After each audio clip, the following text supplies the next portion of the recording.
Hey guys, welcome to our channel. In today's video is we're gonna learn about how to find the TikTok shop on your PC.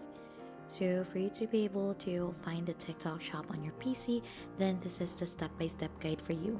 So if you've noticed here, onto the tiktok.com, if you search this onto your local browser, then you'll get redirected onto this page.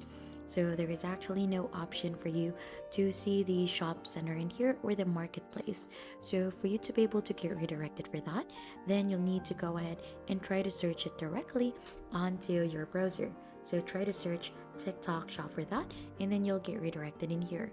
So this is where you could let your customers discover and buy your products on the fun way. So if you get started for that, then you'll get four options on what you want to do onto your TikTok shop. So you could be a seller, a creator, a partner, and an affiliate for that one.